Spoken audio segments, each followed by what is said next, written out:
日本对中国可好了吧？到现在为止，除了这个浙江跟湖北之外，其他中国人都可以这个入境这个门户大开，这样有比较好吗？你看他们的疫情，还有南韩哈，为什么日韩这次的情况会这么的严重？到底问题出在哪里啊？我建议台湾如果还嘲笑台湾人怕死不怕死的人哈，你就到武汉去当那个尸体搬运工嘛。真的，他除了不怕死，还要不怕鬼。因为前几年还传出说里面还要传出那个惨叫的声音，哀嚎声啊。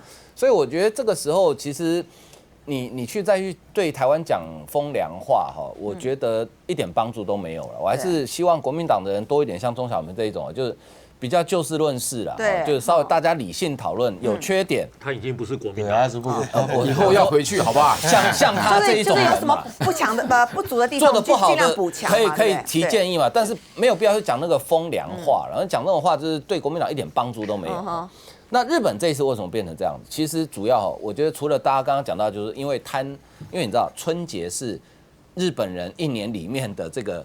虽然他们不过节，但是因为很多中国人春节期间会去，日本人大概就贪这个钱了。另外一个就是他们不想7月底的东京奥运受到影响，但是现在看起来日本这一次有点赔了夫人又折兵了，恐怕连东京奥运都会受到影响。对，另外一个就是他们的这个整个官僚体制的问题，因为你知道日本是内阁制哦，他们的部长就等于我们的部长，其实。特别是像这种需要高度专业的，像这个卫生啦哈，这种需要高度专业的哈，部长不一定会懂啦，因为部长是民选的首相，这个阁员嘛哈，议员嘛哈，那他们真正的最比较专业的是他们的所谓的次官，那他们的官僚体系有他们官僚体系存在的问题，所以这一次为什么厚生劳动省被骂得很惨，就是你看如果厚生劳动省有5公这种委员。不要像哥斯拉，除了像库斯拉一样咳嗽之外，都不会传染。天哪！佑这个是日本卫生署官员呢。对，你想想看，如果我们台湾卫福部官员出来讲这个话，我跟你讲，不用3个小时就被轰下台了。对呀，对你去讲这个话，你觉得对日本防疫会有帮助吗？当然不会嘛，就一点尝试都没有。对，那你再看看，我觉得他们被派上钻石公主号那个检疫员也很可怜。因为什么？他们太信任 WHO， 对啊，他不知道 WHO 其实他简称叫 WHO， 其实他现在另外一个名字叫做武汉 Organization， 一样也是 WHO 啊。他就是太相信了 WHO 给他们的建议是说，你检疫员呢，你只要戴护目镜、戴手套、戴口罩就可以了。他没有穿全套的隔离衣，而且一副口罩用1天。这个不要说检疫，一般在医院的门诊医师或护理师大概都不会一副口罩用1天。对，好，所以。被感染，那你说要怪谁？当然不能怪他们嘛，是怪日本政府太过于蛮憨跟无能。然后呢，现在日本的情况，连日本厚生劳动省的这一位长官，他自己都讲，前几天他都讲过，他说我现在我也不知道感染源从哪里来，这才可怕啊！一会在北边的北海道，对，今天连九州也沦陷了，对，然后最南边的冲绳也有，那东京都就更不用讲了。我相信台湾很多人搭过东京都的地铁。那不要讲病毒，我跟你讲，连人都快挤不进去了。那个根本就是前胸贴后背，那种是最容易被感染的地方。可是你有没有注意到，日本政府到现在有没有呼吁每天上下班时间搭乘东京都地铁的人，你们要做什么防护的措施，或是说对于东京都地铁你有什么样的设施？对，没有看到嘛。所以难怪东京都的确诊病例最多，这我一点都不意外。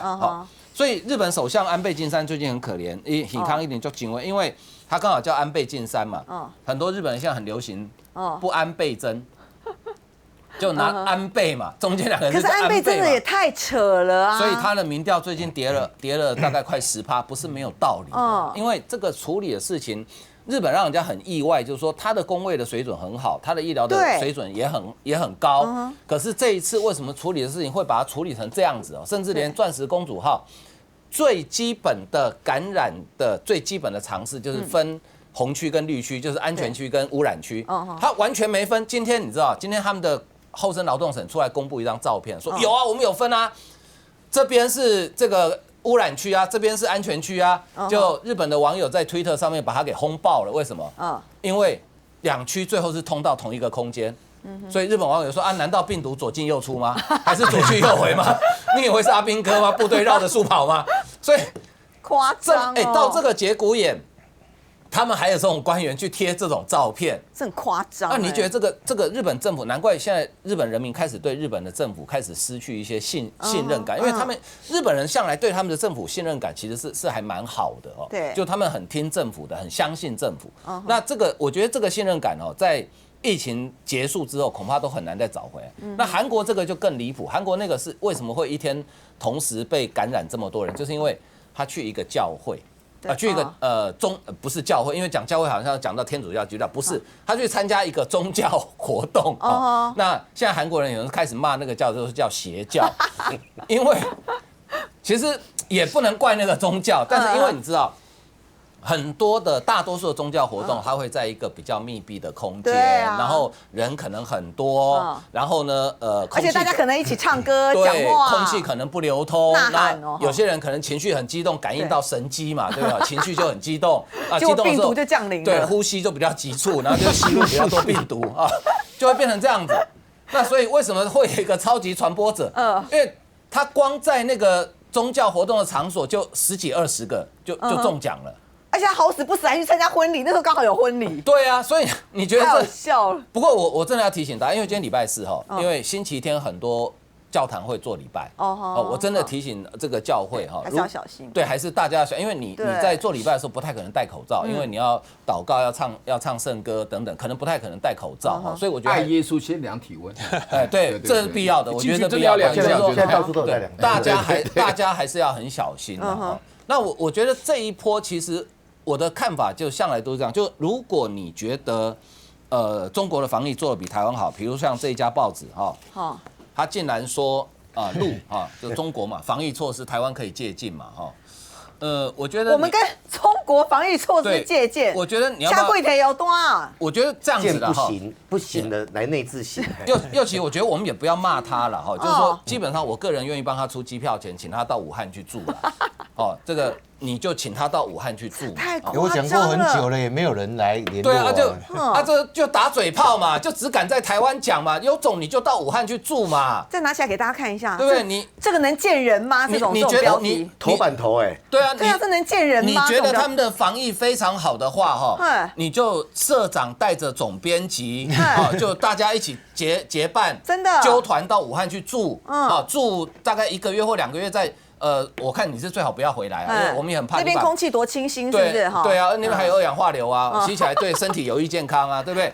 你就不要去那边讲这种夸张哦。我跟你讲，你被刚婆你来看司机婆，你觉得中国国台办或中国的什么卫健委现在看到这个新闻，他会觉得你在捧他，他觉得说，你干嘛酸我啊？我做那么烂，你还叫台湾学我？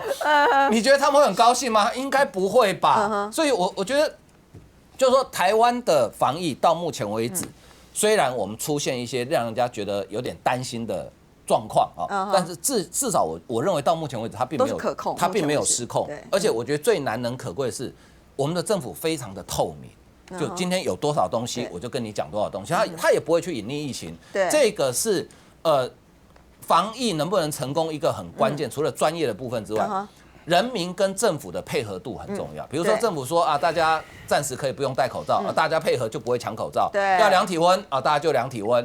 你如果这个配合度建立在什么？建立在人民对政府的信任。你如果人民对政府不信任的时候，我跟你讲，这个防疫大概就不会成功了。